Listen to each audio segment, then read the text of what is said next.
Welcome to the conversation at airsafe.com. I'm your host, Todd Curtis. On September 16th, 2020, I had a conversation with radio station CFRB of Toronto, Canada, where we discuss a recently released report from the U.S. House of Representatives about the accidents involving the 737 MAX and the possible roles that Boeing management had in that. Listen, we have been trying to figure out what's happened to the Boeing 737 MAX for a good long while. After there were two accidents. One killed 346 people. 346 people died in two crashes. One happened in October of 2018. Another one happened in March of 2019. And those things were essentially taken out of circulation after that time. Now a 230-page report is a terrible indictment into how Boeing went around and kind of pushed this through and got things by the FAA. But I don't know. There was like this idea that self-regulation, if you get Boeing to self-regulate, what could go wrong? Because why would I, as company Jim, want to bring a product to market that would be dangerous? It would not be in my best self-interest. So to talk about this report is aviation safety analyst Todd Curtis, who has, I'm guessing, had a good chance to take a look at it. Todd, thank you very much for your time. Well, thanks for having me. So what was the most glaring thing in this report to you? Surprisingly, there wasn't anything glaring in this report in the sense of most of the items in there, most of the high points in there have been known for quite some time. But I think the most important part is the part that Congress actually has some control over, the behavior of the FAA when it comes to certifying airplanes. They have direct control over that because they write the laws, and those laws become regulations. And a change in those regulations, I think, is at the heart of part of the problem. Are you talking yes, I would agree with that. Well, I'm not the aviation expert, so you're probably like, who cares what you think? But from what I'm reading, it seems like, okay, that's a great idea. But at the same time, maybe the FAA has to be more involved in, correct me if I'm wrong, that this industry has been deregulated to a certain extent and it is self-regulated, meaning we count on Boeing. Boeing doesn't want to be a bad name to itself. So why would they bring a bad product to market? Boeing, we trust you.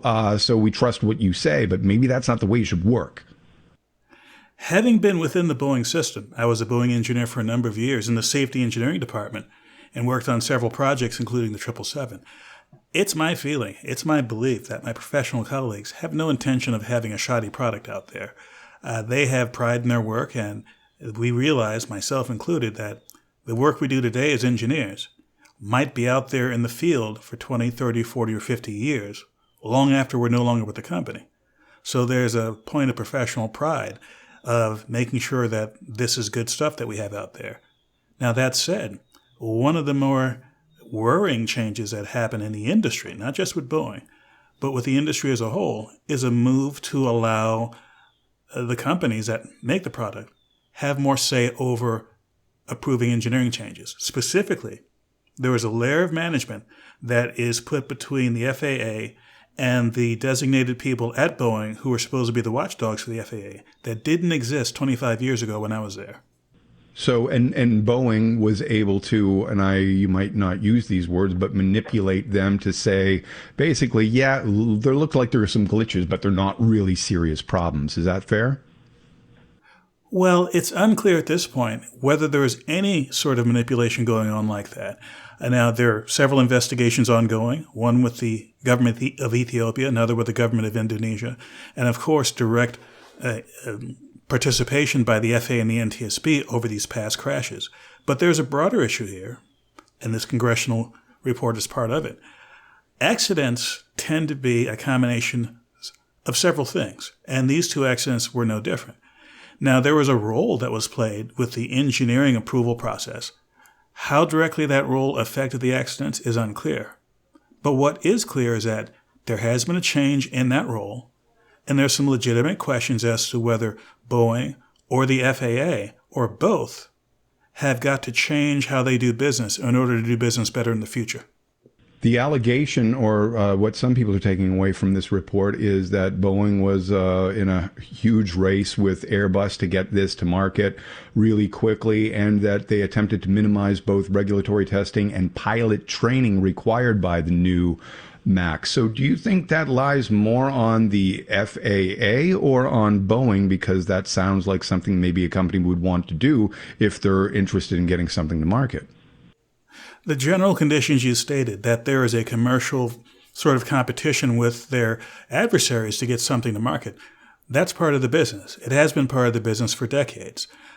Now it's Boeing, it used to be McDonnell Douglas and Lockheed, and it may be other companies in the future.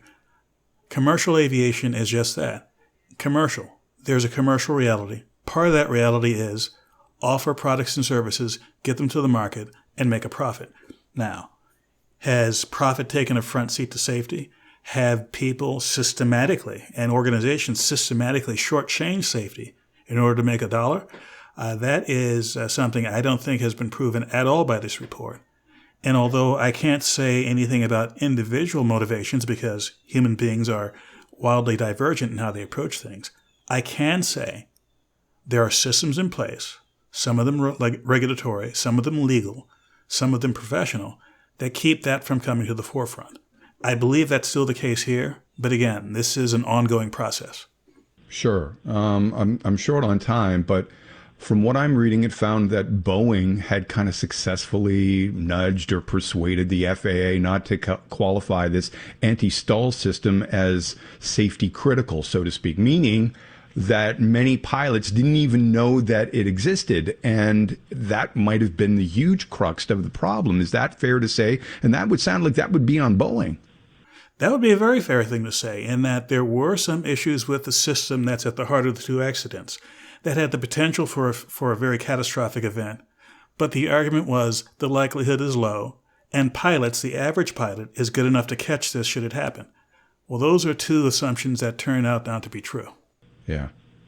Well, we'll find out what happens. Todd, thank you very much for your time. I appreciate it. Well, thanks again for having me. Aviation safety analyst Todd Curtis. For more information on airline safety and security, please visit airsafe.com. Thanks for listening, and we'll see you next time.